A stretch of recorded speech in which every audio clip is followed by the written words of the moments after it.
আমরা এমন একটি সাপের কথা জানব যে কিনা হযরত মুসা আলাইহিসসালামের যুগে জন্মগ্রহণ করেছিল এবং প্রায় 2000 বছর হায়াত পেয়ে বিশ্বনবী হযরত মুহাম্মদ সাল্লাল্লাহু আলাইহি ওয়াসাল্লামের যুগে এসে সে মৃত্যুবরণ করে। অনেক যুগ আগের কথা, মিশরের প্রাচীন ভূমিতে নবী মুসা আলাইহিসসালাম মহান আল্লাহ রাব্বুল আলামিনের বাণী পৌঁছে দিচ্ছিলেন তার কওমের মাঝে। সেখানকার জঙ্গলের ছোট্ট একটি টিলার পাশেই বসবাস করতে এক অদ্ভুত ধরনের সাপ। সাপটি দেখতে অন্যান্য সাধারণ সাপের মতোই ছিল, কিন্তু তার ভিতরে অদ্ভুত এক চেতনা কাজ করত। লোককথায় প্রচলিত ছিল তার একটি ভুলের কারণে মহান আল্লাহ রাব্বুল আলামিন তাকে সাপের রূপে রূপান্তর করে দেয়। নিয়ে নেওয়া হয় তার থেকে মানুষের সুশ্রীর রূপ, কিন্তু মানুষের মতো কথা বলার শক্তি তার ভিতরে অবশিষ্ট রয়ে যায়। তার নাম ছিল হারেসা। সে প্রায়শ্চিত্ত করতে পারেনি, তাই মহান আল্লাহ রাব্বুল আলামিনের কাছে ক্ষমা প্রার্থনার জন্য সে সুযোগ খুঁজতে থাকত। একদিন সেই হারেসা সাপ পাহাড়ের উপরে নিঃসঙ্গ সন্ধ্যায় বসেছিল। হঠাৎ করে সে আকাশ থেকে একটি উজ্জ্বল আলো দেখতে পায়। প্রথমত হারেসা মনে করল সেই আলোটি হয়তো বজ্রপাত থেকে সৃষ্টি হয়েছে, কিন্তু পরক্ষণে এসে খেয়াল করল আলোটি নিমিষে মিলিয়ে যাচ্ছে না। যা বজ্রে সাধারণত হয়ে থাকে তা কিছুক্ষণের জন্য স্থায়ী হতে লাগল। তখন সে ভালোভাবে লক্ষ্য করল এবং দেখতে পেল পাহাড়ের উপরে হযরত মুসা আলাইহিসসালাম মহান আল্লাহ রাব্বুল আলামিনের সাথে কথোপকথন করছেন। হারেসা সাপটি একটু দূরেই অবস্থান করছিল, কিন্তু তা সত্ত্বেও মহান আল্লাহ রাব্বুল আলামিনের বাণী অনেকটা স্পষ্টভাবেই সে শুনছিল। তখন সে শুনতে পেল মহান আল্লাহ রাব্বুল আলামিন হযরত মুসা আলাইহিসসালামকে বলছেন, হে মুসা, শুনে রাখো, আমি তোমাকে পছন্দ করেছি এবং তোমাকে যেমন প্রেরণ করেছি এমন আমি তোমার পরেও আরও অনেক নবী ও রাসূল প্রেরণ করব, কিন্তু শেষ যুগে আমি একজন নবী প্রেরণ করব যার নাম হবে আহমদ। তখন মুসা আলাইহিসসালাম মহান আল্লাহ রাব্বুল আলামিনকে জিজ্ঞাসা করলেন, ইয়া রাব্বুল আলামিন, আপনার নবী এবং তার উম্মতরা কেমন হবে? তখন মহান আল্লাহ রাব্বুল আলামিন বললেন, সে হবে দয়া ও করুণার উৎস। সে কেবল মানুষের জন্য নয়, বরঞ্চ জিন জাতি এবং সমস্ত সৃষ্টিগুলোর জন্য সে হবে রহমত স্বরূপ। তার উম্মত আমল কম করবে, কিন্তু আমলের অপেক্ষায় তারা সওয়াব বেশি প্রাপ্তি হবে। সে আমার শেষ বাণী পবিত্র কোরআনে কারিম নিয়ে আসবে। এবং মহান আল্লাহ রাব্বুল আলামিন আরও বললেন, সেই নবীর প্রতি যে ঈমান আনবে তাকে আমি মুক্তি দিব, তাকে যে ভালোবাসবে সেই ব্যক্তিকে আমিও ভালোবাসব। গোপনে গোপনে এই মহাসংলাপটি শুনে হারেসা সাপটির মনে একটি আশার আলো জেগে উঠল। সে মনে মনে ভাবতে লাগলো, যে নবীকে মহান আল্লাহ রাব্বুল আলামিন এতটা ভালোবাসেন, সেই নবীর মুখ দিয়ে যদি আমি ক্ষমা প্রার্থনা করে দোয়া চাইতে পারি, তাহলে অবশ্যই মহান আল্লাহ রাব্বুল আলামিন আমাকে ক্ষমা করে দিতে পারেন। পরের দিন সকালবেলায় মুসা আলাইহিসসালাম মাঠের প্রান্তপথ দিয়ে কোথাও একটি হেঁটে যাচ্ছিলেন। হঠাৎ করে তিনি পিছন থেকে একটি শব্দ শুনতে পেলেন, ইয়া রাসূলুল্লাহ, একটু দাঁড়ান, আপনার সাথে আমার কিছু কথা আছে। আওয়াজটি শোনা মাত্রই মুসা আলাইহিসসালাম দাঁড়িয়ে গেলেন এবং পিছন ফিরে তিনি তাকালেন।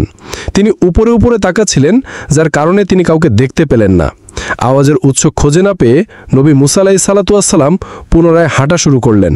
পিছন থেকে আবারও ডাক আসলো, ইয়া রাসূলুল্লাহ, হে মুসা আলাইহিসসালাম, আমি হারেসা বলছি, আমি একটি সাপ, আপনি পিছন ফিরে দয়া করে নিচের দিকে তাকান। তখন মুসা আলাইহিসসালাম আবারও দাঁড়িয়ে গেলেন এবং পিছন দিকে ফিরে তিনি নিচের দিকে তাকালেন। তখন তিনি দেখতে পেলেন একটি সাপ তাকে ডাকছে।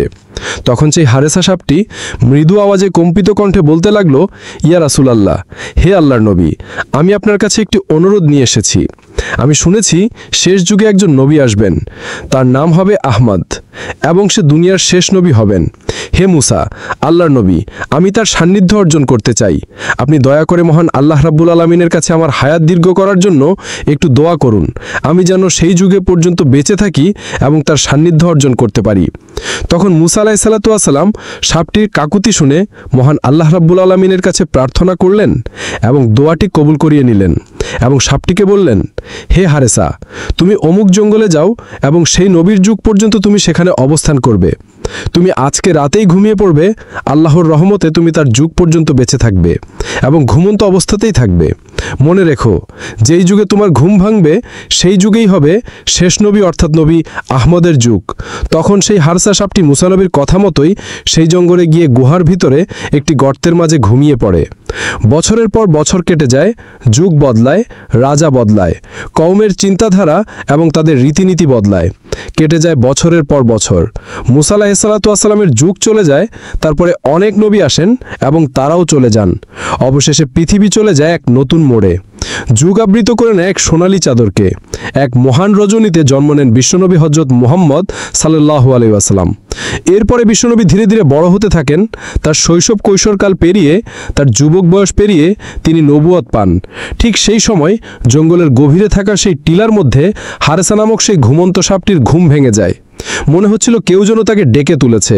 তার হৃদয় ভরে যায়, অন্তরে জেগে ওঠে এক অদ্ভুত অনুভূতি। তার প্রিয় নবী মুহাম্মদ সাল্লাল্লাহু আলাইহি ওয়াসাল্লাম দুনিয়াতে চলে এসেছে, কিন্তু সে জানে না প্রাণপ্রিয় সেই রাসূল কোথায় থাকেন। শুধু এতটুকুই জানেন যে তিনি জন্ম নেবেন মক্কা নগরীতে। কিন্তু হারেসা সাপটি আর দেরি করল না, শুরু করলো দীর্ঘ এক যাত্রা। মরুভূমির উত্তপ্ত বালু পেরিয়ে পাহাড়ের ঢাল বেয়ে এসে চলতে লাগলো। এভাবেই অবিরমত চলতে চলতে প্রায় 6 মাস পাড়ি দেওয়ার পরে তার কাঙ্ক্ষিত সেই আরবের মক্কা শহরে পৌঁছে যায়। ক্লান্ত ক্ষীণম হিমশীতল দেহ নিয়ে সে এক রাতে ঢুকে পড়ে মক্কার অলিগলিতে। সে শুধু জানত নবীজি এখানে কোথাও রয়েছে, কিন্তু কোন স্থানে রয়েছে, কোন ঘরে রয়েছে তা হারেসা সাপটি জানত না। ঘোর লাগা চাঁদের আলোয় সে খুঁজতে খুঁজতে পৌঁছে যায় আবু জাহেলের বাড়ির সামনে। অনাহারে সফর করতে করতে সাপটি অনেক ক্লান্ত হয়ে পড়ে। তাই আবু জাহেলের বাড়ির সামনে যখন পৌঁছায় সে আর চলতে পারে না। তখন সে বিশ্রামের সিদ্ধান্ত নেয় এবং সেখানেই ঘুমিয়ে পড়ে। পরের দিন সকালবেলায় যখন আবু জাহেল ঘর থেকে বের হয়, তখন সে দেখতে পায় তার ঘরের সামনে একটি সাপ ঘুমিয়ে আছে। সে সাপটিকে দেখে প্রচণ্ড রেগে যায়। আবু জাহেল সাপটিকে আক্রমণাত্মক মনে করে সাপটিকে একটি লাঠি হাতে নিয়ে মারতে যায়। কিন্তু হঠাৎ করে ঘটে এক অদ্ভুত ঘটনা। হঠাৎ সাপটি কথা বলতে শুরু করে এবং বলতে থাকে, হে আল্লাহর বান্দা, আমার গায়ে কোনো আঘাত করো না। আমি এসেছি বিশ্বনবী হযরত মুহাম্মদ সাল্লাল্লাহু আলাইহি ওয়াসাল্লামের সাথে সাক্ষাৎ করতে। আমি মুসার যুগে জন্মগ্রহণ করেছি এবং তার দোয়া নিয়ে হায়াত পেয়ে আমি আজও বেঁচে আছি। আমি তার সাথে দেখা করে আমি এখান থেকে চলে যাব। আমি তোমার কোনো ক্ষতি করতে আসিনি, দয়া করে তুমি আমার কোনো ক্ষতি করো না।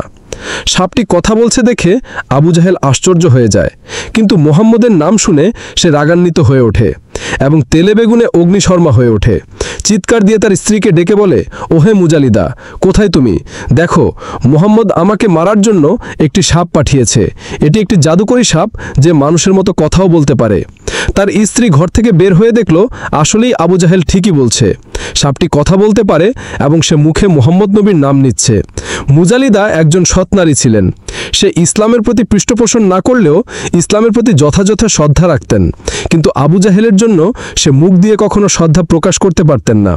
সে সাপটিকে মারতে নিষেধ করে, কিন্তু আবু জাহেল তার কোনো কথা না শুনে ক্ষিপ্ত হয়ে ওঠে এবং ক্ষিপ্ত কণ্ঠে বলতে থাকে, ওহে জাদুকরী সাপ, তোকে নিশ্চয়ই মুহাম্মদ পাঠিয়েছে আমাকে মারার জন্য। তোকে আর আমার হাত থেকে কেউ রক্ষা করতে পারবে না। আজকে আমি তোকে মেরেই ছাড়ব। এই বলে সাপটির গায়ে আঘাত করতে থাকে। সাপটি চিৎকার করতে থাকে, কিন্তু নিষ্ঠুর আবু জাহেল তাকে আর মুক্তি দেয় না। কিন্তু সাপটি এত আঘাত সয়েও সে কোনো আক্রমণ করে না, সে ছোবল তোলে না, শুধু কাকুতির স্বরে বলতে থাকে, হে আল্লাহর বান্দা, আমাকে ছেড়ে দাও। আমি তোমার কোনো ক্ষতি করব না। আমি শুধু মুহাম্মদের সাথে দেখা করে আমি চলে যাব। কিন্তু নিষ্ঠুর আবু জাহেল তার কোনো কথাই শুনে না। সাপটিকে মারতে মারতে আদমরা করে একটি খাঁচায় বন্দি করে রাখে। খাঁচায় বন্দি থাকা অবস্থায় সাপটি কান্না করতে থাকে এবং মহান আল্লাহ রাব্বুল আলামিনের কাছে আর্তনাদ করতে থাকে, ইয়া রাব্বুল আলামিন, আপনি আমাকে মৃত্যু দিন, আমার কোনো আফসোস নেই, কিন্তু মৃত্যুর আগে আমি একবার হলেও সে নবীর সাথে সাক্ষাৎ করতে চাই। কিন্তু মৃত্যুর আগে একবার হলেও আমি আপনার হাবিবের সাথে দেখা করতে চাই। রাতের বেলায় ঘরের ভিতরে প্রদীপ জ্বলছে নিবু নিবু করে। মুজালিদা কম্পিত কণ্ঠে আবু জাহেলকে বলতে লাগলো, হে আমর ইবনে হিজারাম, আপনি এই সাপটিকে কি করতে চান? ও তো আপনার কোনো ক্ষতি করেনি। এত মেরেছেন তাও তো আপনাকে আক্রমণ করতে আসেনি। ওকে ছেড়ে দিলেও তো পারেন। মুজালিদার এই কথা শুনে আবু জাহেল রাগে অগ্নিশর্মা হয়ে গেল। তার গালে একটি চর মারল এবং বলল, পাগল হয়ে গিয়েছো তুমি। ও মোহাম্মদের নাম নিয়েছে, নিশ্চয়ই মোহাম্মদ ওকে জাদু করে পাঠিয়েছে, তাই সাপ হয়েও ও কথা বলতে পারছে। ওকে আমি কখনোই ছেড়ে দিব না, আমি এর প্রতিশোধ অবশ্যই নিব। এভাবেই বাকতর্ক করে তারা দুজনেই ঘুমিয়ে পড়ে। কিন্তু মুজালিদার অন্তর ছিল অনেকটাই নরম, তার মনে মায়া ছিল, সে সহ্য করতে পারল না। গভীর রাতে সে ঘর থেকে বের হয়ে গেল এবং বের হয়ে সেই সাপের কাছে গেল, সাপটিকে খাঁচা থেকে মুক্ত করার আশায়। অন্যদিকে মুজালিদা ঘর থেকে বের হওয়ার পরপরই আবু জাহেলের ঘুম ভেঙে যায়। সে তাকে পাশে দেখতে না পেয়ে সে ইতস্ত বোধ করে এবং ভাবতে থাকে নিশ্চয়ই সে সাপটিকে সে ছাড়াতে গিয়েছে। তাই আবু জাহেল দেরি না করে ঘর থেকে বের হয়ে যায়। মুজালিদা যখনই সেই সাপের কাছে যাবেন তাকে মুক্ত করার জন্য, তখনই সে দেখতে পেল আবু জাহেল ঘর থেকে বের হচ্ছে।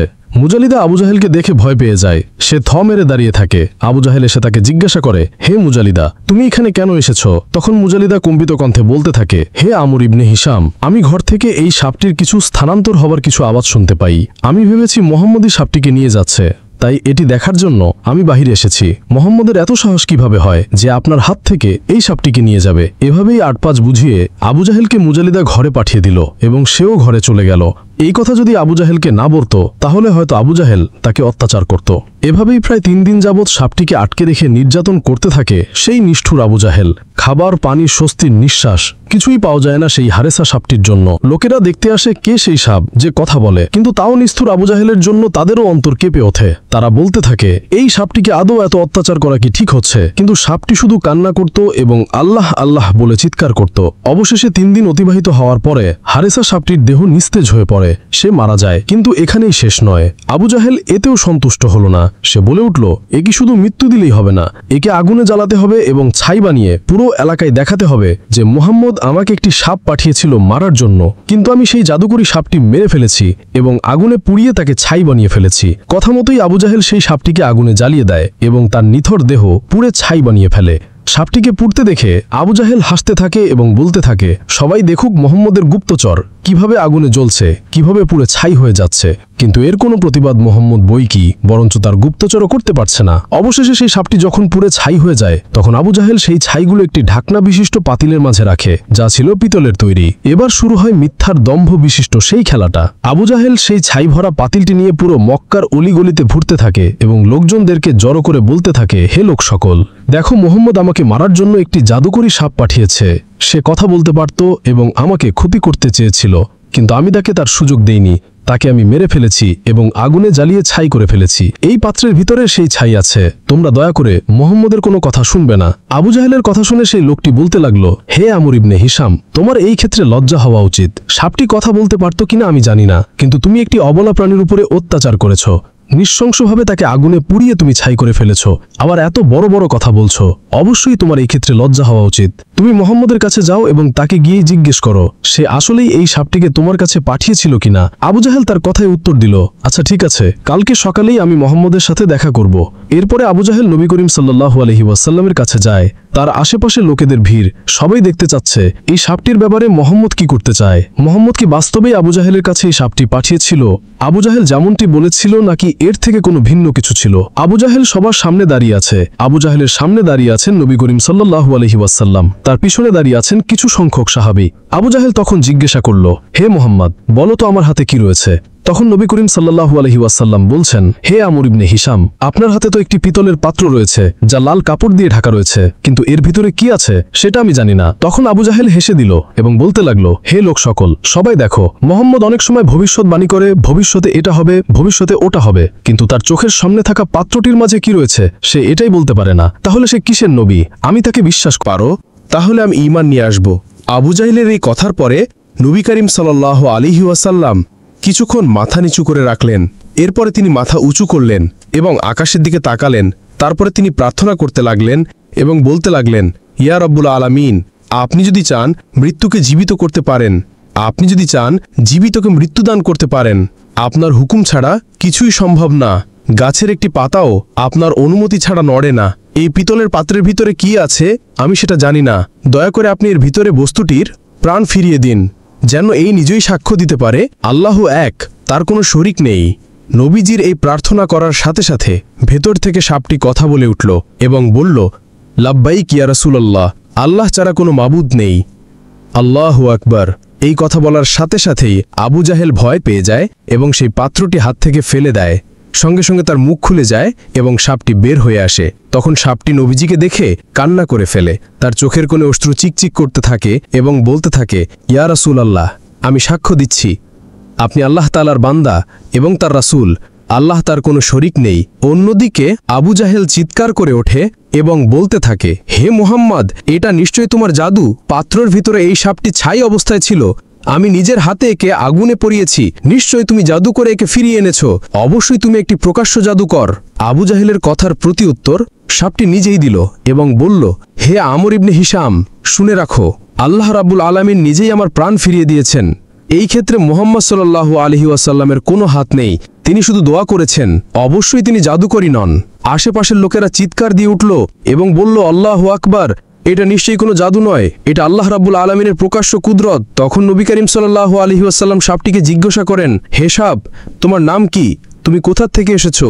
আমার কাছেই বা তুমি কেন এসেছো? তখন সাপটি এক এক করে সবকিছু খুলে বলল, ইয়া রাসূলুল্লাহ, আমার নাম হারেসা, আমি হযরত মূসা আলাইহিস সালাতু ওয়াস সালামের যুগে জন্ম নিয়েছি।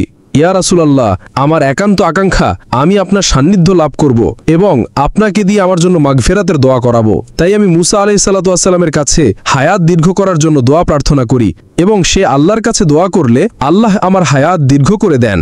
আমি তার যুগ থেকে আপনার যুগ পর্যন্ত ঘুমন্ত অবস্থায় ছিলাম, কিন্তু মক্কায় আমার জানা ছিল না আপনি কোথায় বসবাস করেন, যার জন্য মক্কায় এসে আমি অনেক ঘোরাফেরা করি। অবশেষে আমি ক্লান্ত হয়ে পড়ি এবং এই ব্যক্তির বাড়ির সামনে ঘুমিয়ে পড়ি। এই ব্যক্তি যখনই আমাকে দেখতে পায় সে আমাকে মারতে আসে, কিন্তু আমি তাকে নিষেধ করি। আমি তার কাছে ক্ষমা প্রার্থনা করি, কিন্তু সে যখনই আমার মুখে আপনার নামটি শুনতে পায় সে আমার উপর আক্রমণাত্মক হয়ে ওঠে, আমাকে অনেক আঘাত করে, অনেক অত্যাচার করে, আমাকে খাঁচায় পর্যন্ত বন্দী করে রাখে। আমি তাকে বারবার বলি আমাকে ছেড়ে দিতে, অনেক কাকুতি করি, কিন্তু সে আমাকে আর ছাড়ে না। অবশেষে আমাকে মেরে আগুনে জ্বালিয়ে পুড়ে ছাই বানিয়ে দেয়। ইয়া রাসূলুল্লাহ, আমি তখনও তার কোনো ক্ষতি করিনি, কিন্তু এখন যেহেতু দ্বিতীয়বার আমি সুযোগ পেয়েছি, এখন আর আমি সুযোগ হাতছাড়া করব না। এবার আর আমি তাকে ছাড়ব না, আমি তাকে শেষ করে দিব। এই বলে হারেসা সাপটি আবু জাহেলের দিকে তেড়ে যায় তাকে ছোবল মারার জন্য। আবু জাহেল ভয়ে দৌড়াতে থাকে, কিন্তু নবী করিম সাল্লাল্লাহু আলাইহি ওয়াসাল্লাম পিছন থেকে সাপটিকে ডেকে বললেন, হে হারেসা, তুমি তাকে ক্ষমা করে দাও, তার কোনো ক্ষতি করো না। মানছি তোমার উপর অবশ্যই জুলুম এবং অত্যাচার করা হয়েছে, কিন্তু মনে রাখবে তুমি যদি কাউকে মাফ করো, ক্ষমা করে দাও, তাহলে নিশ্চয়ই মহান আল্লাহ রাব্বুল আলামিন তোমাকেও ক্ষমা করবেন এবং তার বিনিময়ে তোমাকে উত্তম প্রতিদান দিবেন। নবীজির ডাক শুনে হারেসা সাপটি আর আগালো না, নবীজির কথায় সাড়া দিল এবং আবু জাহেলকে সে ক্ষমা করে দিল। পরক্ষণে সে আরেকটি আবদার করে বলল, ইয়া রাসূলুল্লাহ, আপনার কাছে আমার আরেকটি আবদার রয়েছে, দয়া করে মহান আল্লাহ রাব্বুল আলামিনের কাছে একটু দোয়া করুন, সেজন্য আমাকে মানুষ বানিয়ে দেয়।